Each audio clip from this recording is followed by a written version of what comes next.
Hello नमस्कार, कैसे हैं आप सब। उम्मीद करते हैं कि आप लोग बहुत अच्छे होंगे। और जो आपने लास्ट वीडियो का आपने सपोर्ट दिया आप अपने तरफ से, उसके लिए बहुत दिल से धन्यवाद। और ये प्यार और दुलार आप सभी अपना हमेशा बनाए रखिएगा। और आज हम सिंपल इंटरेस्ट के सेकंड पार्ट लेकर के आ गए हैं, तो उम्मीद करते हैं कि आप लोगों को चीज़ें बहुत बेहतर लगेंगी।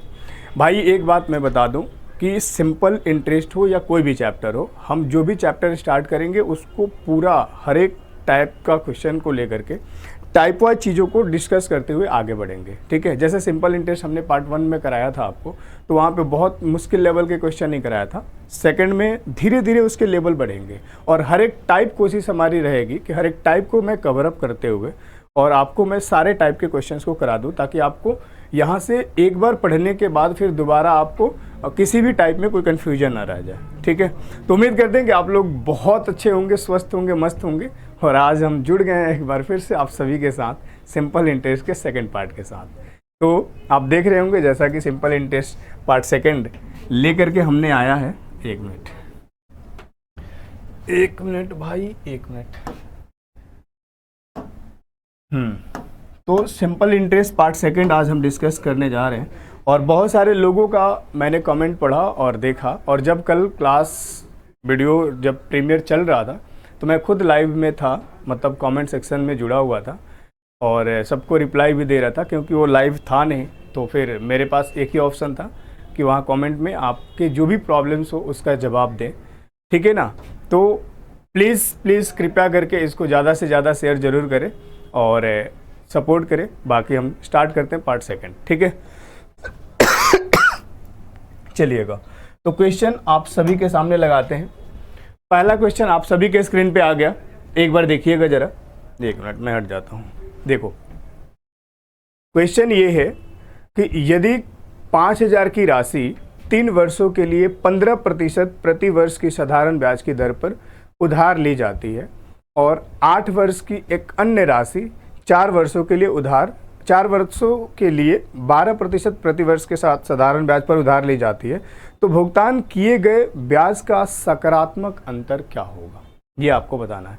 ये जो कुछ भी हमने जो भी क्वेश्चन लिया है आज या आगे आने वाले जो भी क्लास में हम क्वेश्चन लेंगे या इससे पहले जो हमने कराया था, ये सारे के सारे क्वेश्चन प्रीवियस ईयर के ही है। आप जा करके इसको चेक भी कर सकते हैं। इससे फ़ायदा जानते हो क्या होता है? इससे फ़ायदा ये होता है कि कम से कम आपको एक आंकड़ा मिल जाता है कि एग्ज़ाम में जो हम लोग पढ़ रहे हैं और एग्ज़ाम में जो क्वेश्चंस आ रहे हैं वो किस से रिलेटेड आ रहे हैं और किस लेवल तक आ रहे हैं, किस हद तक आ रहे हैं। तो प्रीवियस ईयर का एक बहुत सारा बेनिफिट है, बहुत सारा फ़ायदा है। तो उसमें एक ये भी फ़ायदा है। बाकी आइए देखिए करते हैं क्वेश्चन को।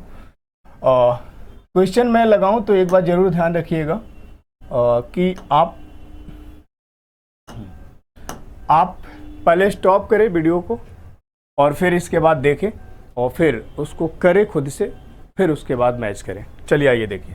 देखो 5,000 रुपये को इन्वेस्ट करा गया, 5,000 रुपये को इन्वेस्ट करा गया 3 वर्षों के लिए 15% पे। ठीक है ना। तो आप मुझे ये बताओ कि यार 5,000 रुपये पर 5,000 रुपये को इन्वेस्ट करा गया 3 वर्ष के लिए 15% पे, तो मेरे भाई यहाँ से जो भी इंटरेस्ट बनेगा और 8,000 रुपये को 4 वर्षों के लिए 12% पे जो भी इंटरेस्ट बनेगा, इसके पॉजिटिव डिफरेंस हमें बताने थे। तो हमने ले लिया दूसरा वाला भी part.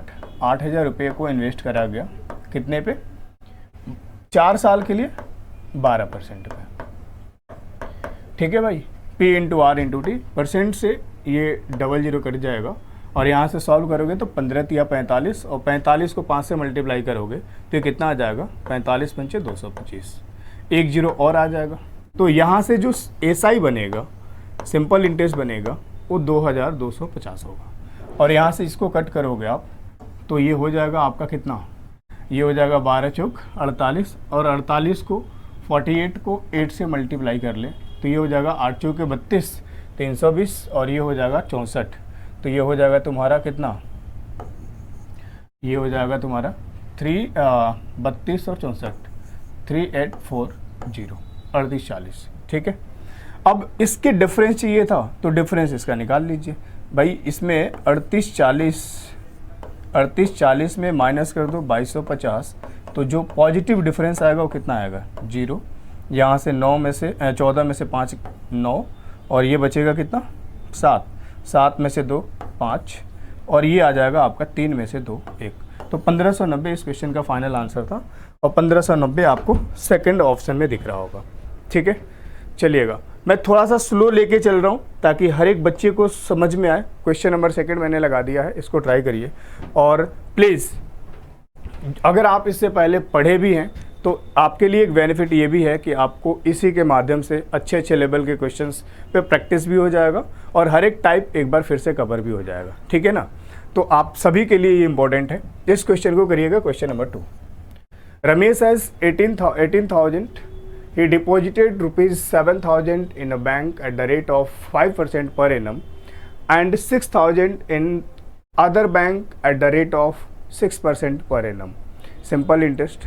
If he received rupees 1160 as simple interest at the end of 1 year, then the rate of interest per annum on the rest of the principal is equal to।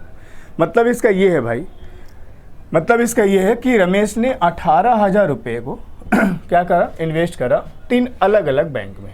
पहले को करता है, पहले बैंक में 7,000 रुपये करता है 5% रेट पे, और दूसरे बैंक में करता है 6,000 रुपया 6% के रेट के हिसाब से। ठीक है ना, और इस तरह से बाकी जो बचा पैसा है वो तीसरे बैंक में कर देता है, और इसने कुल 1160 रुपया प्रॉफिट के रूप में, मतलब इंटरेस्ट के रूप में कमाया है।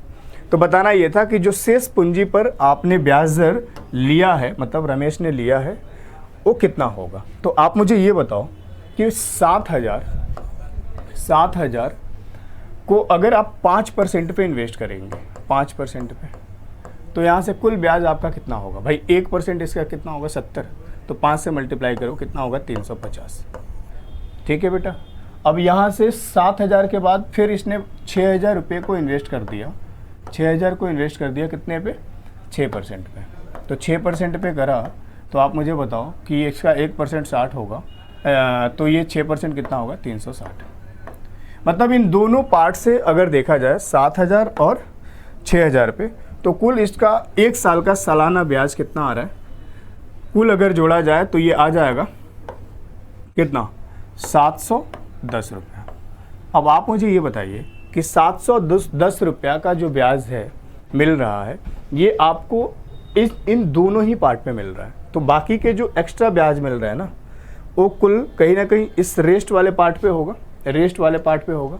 अब रेस्ट पार्ट कितना है टोटल, अगर इसके पास 18,000 रुपया था तो भाई 7 6 13,000 तो इसने इन्वेस्ट कर दिया, तो बचा हुआ पार्ट कितना है 5,000। और इसको किस पे इंटरेस्ट, किस रेट ऑफ इंटरेस्ट पे इसने इन्वेस्ट करा, ये बताना था आपको।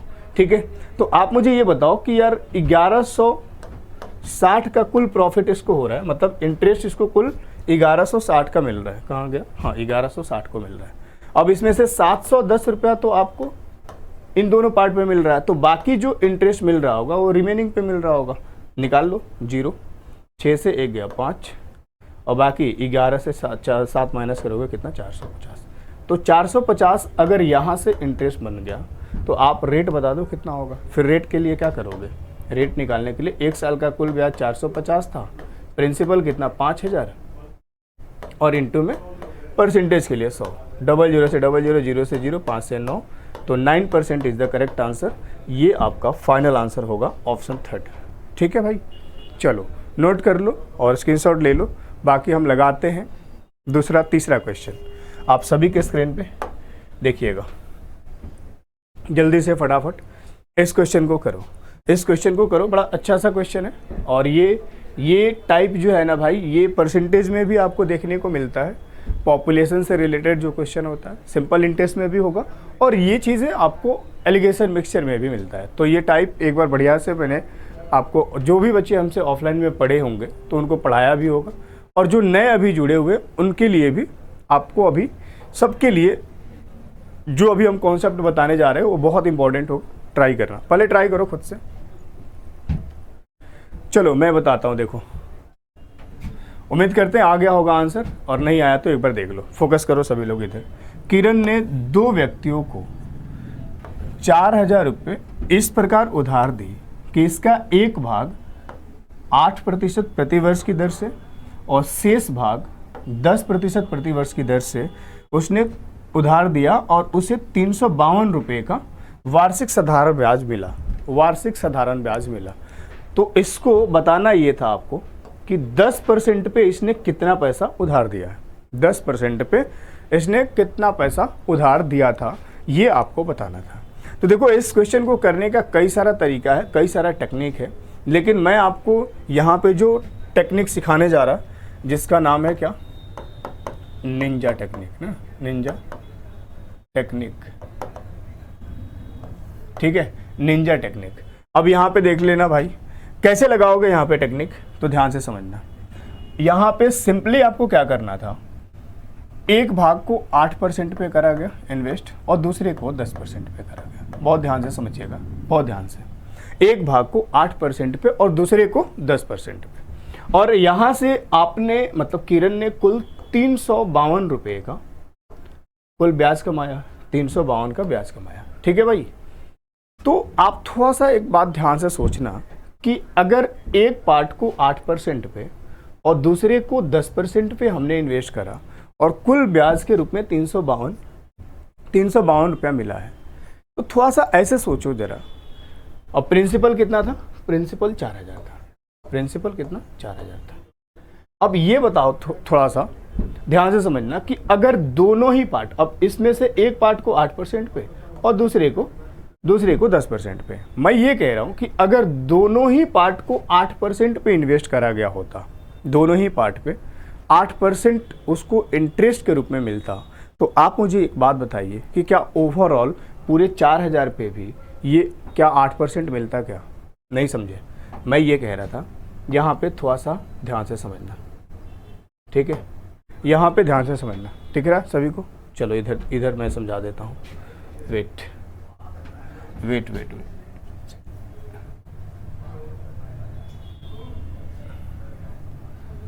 मिनट रुक जाओ, एक minute.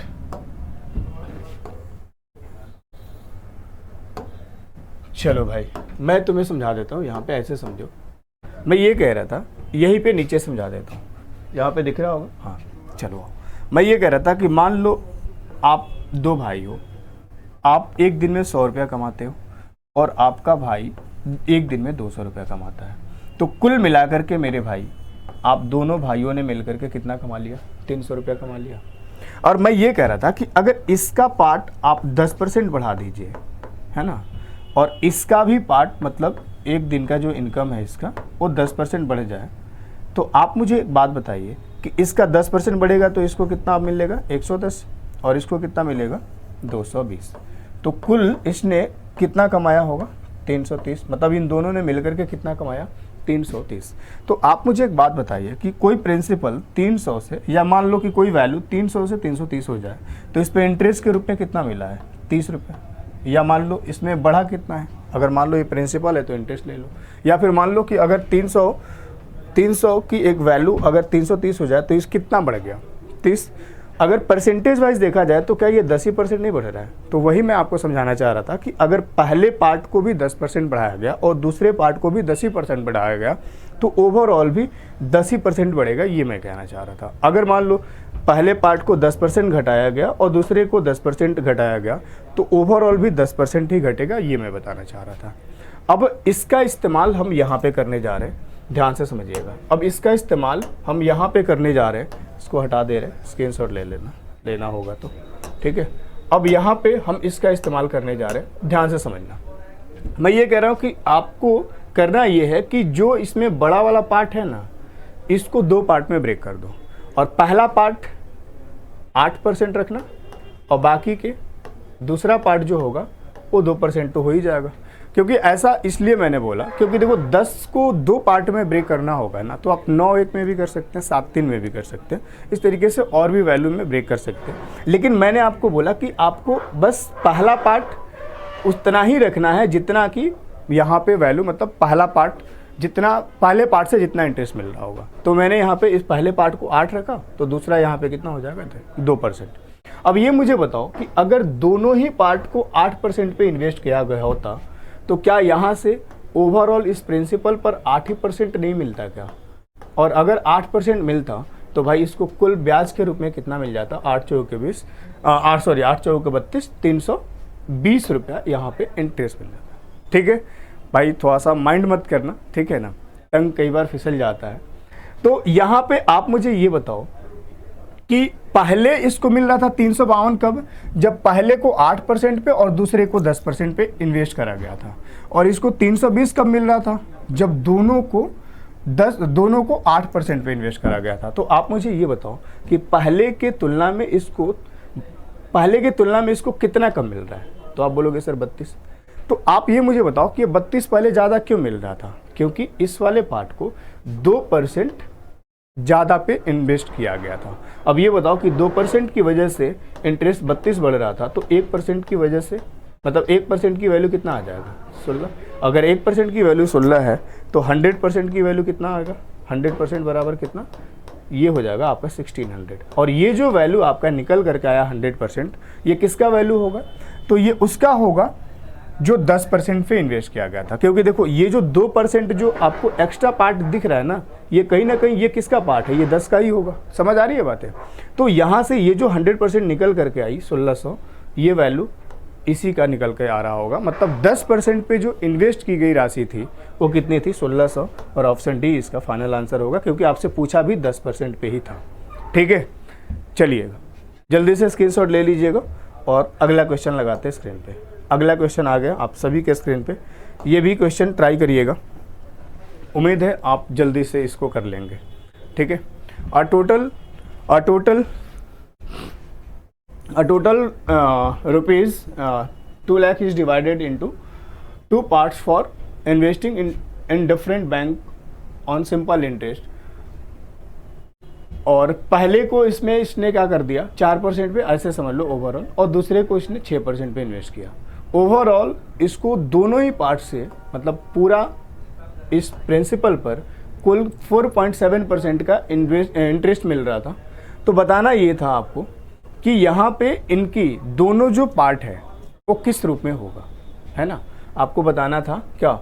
On the whole amount, मतलब ये जो इंटरेस्ट मिल रहा था किस पे मिल रहा था? ऑन द होल अमाउंट, मतलब पूरे पे। तो बताना ये था the amount is in rupees invested in each bank is, मतलब जो पैसा आपने इन्वेस्ट करा वो प्रत्येक बैंक में कितना पैसा था, तो कितने रुपया आपने इन्वेस्ट करा।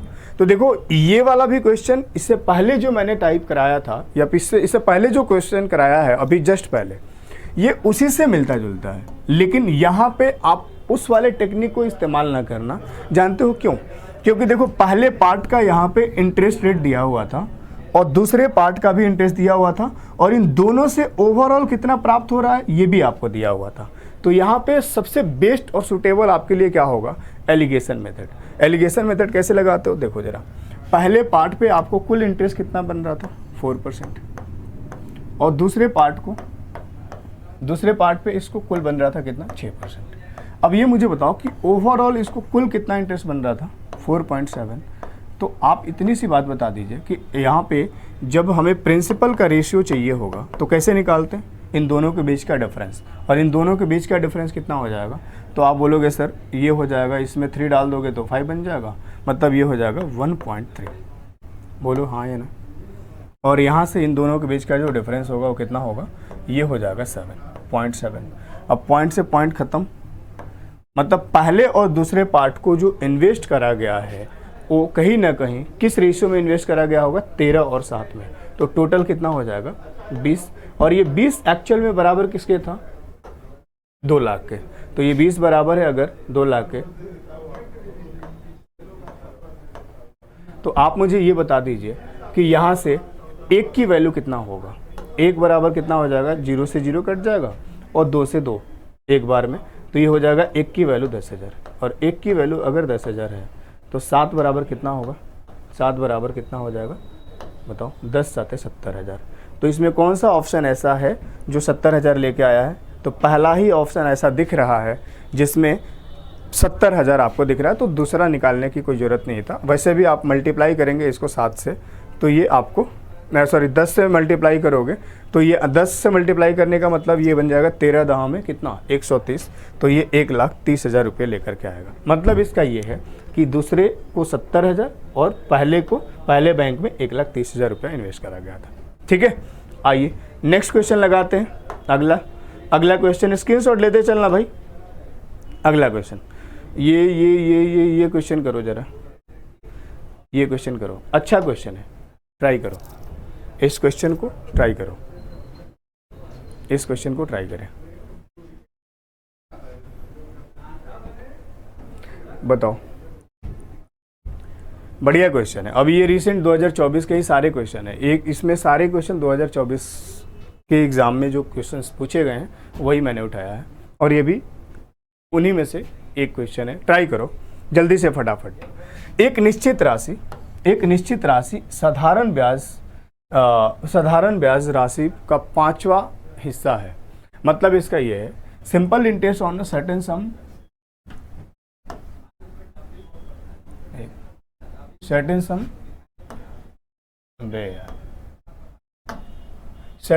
Is 1/5 of the sum. इसका मतलब ये हुआ कि जो आपका जो साधारण ब्याज है ना, वो मेरे भाई साधारण ब्याज, जैसे मान लीजिए प्रिंसिपल आपका P है, ठीक है, तो साधारण ब्याज उसका 5वां भाग है।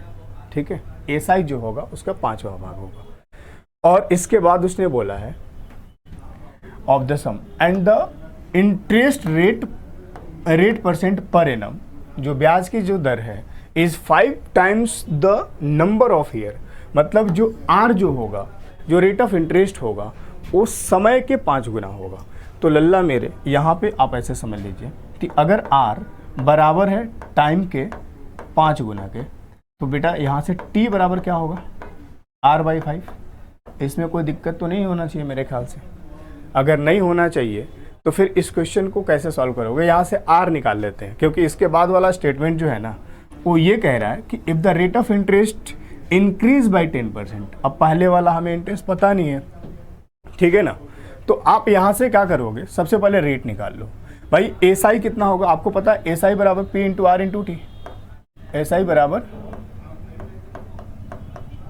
P into R into T divide by 100। ठीक है, तो मैंने क्या कर लिया, SI कितना था, प्रिंसिपल का 5वां भाग, तो ये बराबर किसके होगा, P इंटू R। R हमारे पास हमें नहीं पता, तो हमने R% ले लिया। ठीक है, P into R into T कितना था, तो T जो है ना वो किसके बराबर है, R/5 के बराबर, R/5 के। इसको मिटा दे, रुक जाओ, इसको मिटा दिया भाई, चलो लो मिटा दिया।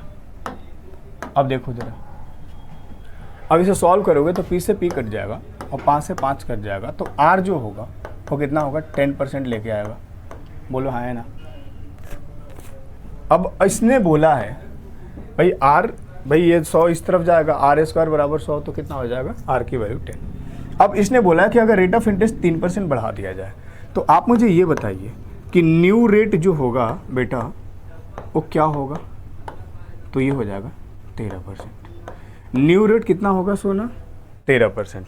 ओह माय गॉड, ये क्या निकल रहा है, और देखो, तो न्यू रेट कितना होगा, 13%। अब न्यू रेट अगर 13%, 3% बढ़ा दिया जाएगा तो 13% हो जाएगा। ठीक है, तो बताना ये था कि 5600 रुपये, तो बताना था कि 6 वर्षों के लिए 5600 रुपये पर साधारण ब्याज क्या होगा, है ना। Then how much will the simple interest be on 5600 for 6 year. तो आ जाओ देखो भाई, 1 साल मतलब पर एनम रेट आपका 13% है, तो आप मुझे बताओ कि 6 साल में आपको कितना मिलेगा, 78% मिलेगा या नहीं मिलेगा। अगर 6 साल में आपको 78% मिल रहा है, तो इसका 78% कितना हो जाएगा, ये बताओ।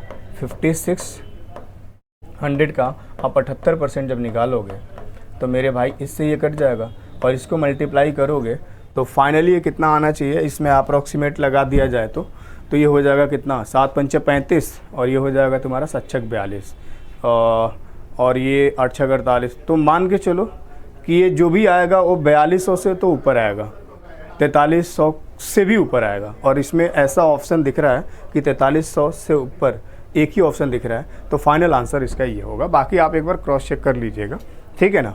चलिएगा, उम्मीद करते हैं कि ये पसंद आया होगा, ये समझ भी आ गया होगा आपको। अगला क्वेश्चन लगाते हैं, जल्दी से फटाफट स्क्रीनशॉट लेते चलना। अगला क्वेश्चन लग गया तुम्हारे स्क्रीन पे, और ये भी बढ़िया क्वेश्चन है, ट्राई करो सभी लोग जल्दी से फटाफट।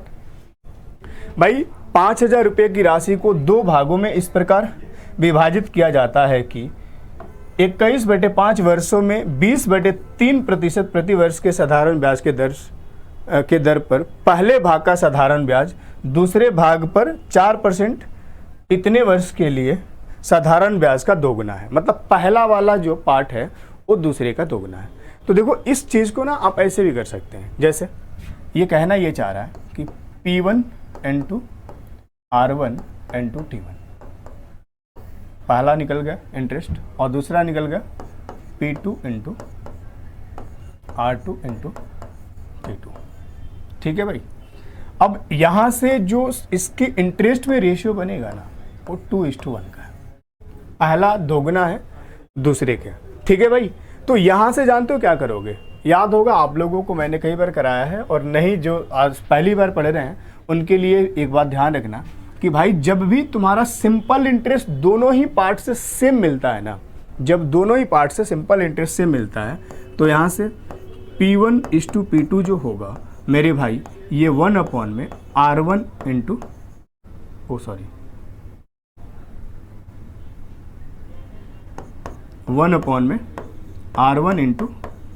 T1 1/1 में R2 × T2 होता है। बात समझ रहे हो।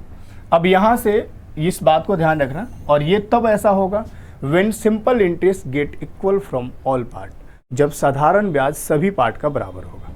अब आप मुझे ये बताओ कि अगर हम इसी चीज़ को इम्प्लीमेंट यहाँ पे कर दें तो क्या आप इस चीज़ को समझ पा रहे हो कि रेशियो प्रिंसिपल का नहीं मिल जाएगा क्या। तो हम इस फॉर्मूला को नहीं कर रहे हैं, हम यहाँ पे डायरेक्ट इस क्वेश्चन को करते हैं। कैसे, देखो पहले के लिए टाइम कितना था 21/5 और रेट कितना था, ये हो जाएगा 20/3। तो भाई 20/3 और परसेंटेज के लिए नीचे 100 आ जाएगा, ठीक है। और टाइम कितना था तुम्हारा 21/5, लो जी 21/5। और दूसरा कितना हो जाएगा तुम्हारा, दूसरा 4% है, और टाइम कितना 4% मतलब 4/100, और टाइम कितना है तुम्हारा 11/4। अब यहाँ से पहले सिंप्लीफाई करो, 100 से 2 0 कट जाएगा, 3 से 7 बार में, और ये 5 से 4 बार में, और यहाँ से 4 से 4 कट जाएगा। तो यहाँ पे ये रेशियो कितना बन जाएगा 28/11। बेटा एक बात बताओ, अगर ये 28/11 है, यहाँ इसकी वैल्यू 28 और 11 आ गया, तो P1 और P2 निकालने के लिए क्रॉस मल्टीप्लाई करेंगे तो ये 11 पहला पार्ट की वैल्यू आ जाएगा और 28 दूसरा पार्ट की वैल्यू आ जाएगा। क्लियर है बात। लेकिन ऐसा तब होता जब सिंपल इंटरेस्ट दोनों ही पार्ट का बराबर होता, लेकिन ऐसा नहीं है, पहला पार्ट दोगुना था, तो हमने क्या कर दिया, फिर दोगुना करने के लिए इसमें 2 से मल्टीप्लाई कर दिया, इसमें 1 से, तो पहला पार्ट जो आएगा वो कितना आ जाएगा 22। मतलब P1 और P2 के बीच का जो रेशियो बनेगा वो कितना बनेगा, पहला 22 होगा और दूसरा 28, और दोनों मिलकर के कितना बना देगा 50। दोनों मिलकर के कितना बना देगा लल्ला 50, और ये 50 बराबर कितने के 5,000 के टोटल। तो दोनों को मिला करके इसने 5,000 रुपया ही तो इन्वेस्ट करा था ना। तो एक की वैल्यू कितना आ जाएगा 100, और एक की वैल्यू 100 अगर आ जाएगा तो आपसे पूछा गया था what is the difference between the two parts. तो दोनों पार्ट के जो डिफरेंस होगा मेरे भाई, दोनों पार्ट का डिफरेंस कितना 6 का है, और 1 बराबर है 100 के, तो आप बता दो कि 6 बराबर कितना होगा 600 के। और यही इस क्वेश्चन का फाइनल आंसर था। तो ये आपका ऑप्शन सी फाइनल आंसर हो जाएगा, ठीक है। चलिएगा जल्दी से फटाफट स्क्रीनशॉट ले लीजिएगा, अगला क्वेश्चन लगाते हैं, फटाफट करें इस क्वेश्चन को, ट्राई करें। अच्छा सा क्वेश्चन है, मैंने लगा दिया, एक बार सभी लोग ट्राई करें प्लीज, एक बार सभी लोग ट्राई करें प्लीज। चलो मैं समझाता हूं पहले। देखो यहां पे क्या करना था, पहले 3 वर्ष के लिए साधारण ब्याज की दर 8% है, अगले 4 वर्ष के लिए 8.5%, और 7 वर्ष आगे जो रेट ऑफ इंटरेस्ट होगा वो कितना होगा 7.5 होगा। तो कुल 13 वर्ष में कुल इसको साधारण ब्याज के रूप में कितना देना पड़ रहा है, 9,270। तो बताना था कि प्रारंभिक निवेश, इनिशियल इन्वेस्टमेंट क्या होगा, प्रिंसिपल क्या होगा। तो यहाँ से मेरे भाई ऐसे कर लेना था, तुम्हारा टाइम जो है वो पहला 3 साल है और दूसरे के लिए टाइम कितना है, दूसरे के लिए 4 वर्ष है, ठीक है भाई। और ये 4 और 3 7 साल कंप्लीट हो गया और टोटल टाइम कितना था, 13 साल। तो बचा हुआ जो पार्ट होगा उसको 6 साल के लिए इन्वेस्ट करा जाएगा। पहले के लिए रेट कितना था, पहले के लिए जो रेट था तुम्हारा 8% था और दूसरे के लिए रेट जो था वो कितना था, दूसरे के लिए जो रेट है अगले 4 साल के लिए 8.5% और तीसरे के लिए जो रेट था वो 7.5 था। तो ये मुझे बताओ कि जब इसको सॉल्व करोगे तो यहाँ से 24% का इंटरेस्ट बन जाएगा कुल, और यहाँ से कितना बन जाएगा, यहाँ से 8 चौके 32 और ये हो जाएगा तुम्हारा, और 2 और ले लो तो ये हो जाएगा तुम्हारा 34 और ये भाई यहाँ से तुम्हारा हो जाएगा कितना, 7 छक 42 और 3 45। तो यहाँ से कुल इंटरेस्ट के रूप में अगर देखा जाए तो कुल 13 साल में 6 4 10 और 3 13, कुल 13 साल का जो ब्याज बनेगा वो कितना बन जाएगा बताओ। कुल बन जाएगा, ये हो जाएगा 4 3 7 2 9 और 5 4 9 4 13, तो ये हो जाएगा 103% इसने ब्याज के रूप में दिया है। और एक्चुअल में अगर देखा जाए तो इसने ब्याज के रूप में कितना दिया है, ये 9,270। तो भाई हम कह सकते हैं कि 103% इक्वल्स टू 9,270 का। तो यहाँ से 1 की वैल्यू कितना आएगा, 1 बराबर कितना होगा, तो ये हो जाएगा 9 3 27 9, 1 की वैल्यू 90, तो 100% बराबर क्या हो जाएगा, ये 100% बराबर 9,000 आपका फाइनल आंसर होगा। और इस क्वेश्चन का जो फाइनल आंसर होगा वो कितना होगा, 9,000 होगा। ठीक है, उम्मीद करते हैं कि ये सारी चीज़ें आपको बहुत अच्छे से समझ आया होगा। और आज लेक्चर फर्स्ट सेकंड का ये अंतिम क्वेश्चन था। इसके बाद इससे बेहतर क्वेश्चन लेकर के हम मिलेंगे अगले क्लास में, मीन्स पार्ट 3 में। और जैसे जैसे पार्ट बढ़ेगा तो क्वेश्चन के लेवल जो होगा वो और इंक्रीज होते चला जाएगा। तो उम्मीद है कि आप सबको ये बहुत अच्छे से पसंद आया होगा। और भाई कृपया करके आप सबसे विनम्र मेरा निवेदन है कि ज़रूर ज़्यादा से ज़्यादा शेयर करें और अपने इस भाई को प्यार दें और इस पूरे इसरो टीम की बहुत बहुत सपोर्ट करें। और आप सभी के सपोर्ट से ही हमें कुछ और करने की हिम्मत जुड़ती है। और कहने का मतलब ओवरऑल यही है मेरे भाई कि आपका छोटा सा एक प्रयास ना हमें और पॉजिटिव एनर्जी देती है काम करने की। तो इसी के साथ हम मिलते हैं, मतलब आज के क्लास को स्टॉप करते हैं और मिलेंगे बहुत ही जल्द अगले क्लास में। तब तक आप सभी रखेंगे ख्याल। बाय, टेक केयर, जय हिंद, वंदे मातरम, राधे राधे। सब कोई राधे राधे बोल के जाना कमेंट में, है ना। और अगर कोई दिक्कत होगा, कोई भी आपको सजेशन लगता है क्लास से रिलेटेड, तो कमेंट सेक्शन में बताना। बाकी मैं उम्मीद करता हूँ कि आपको ये पसंद आया होगा। Bye bye.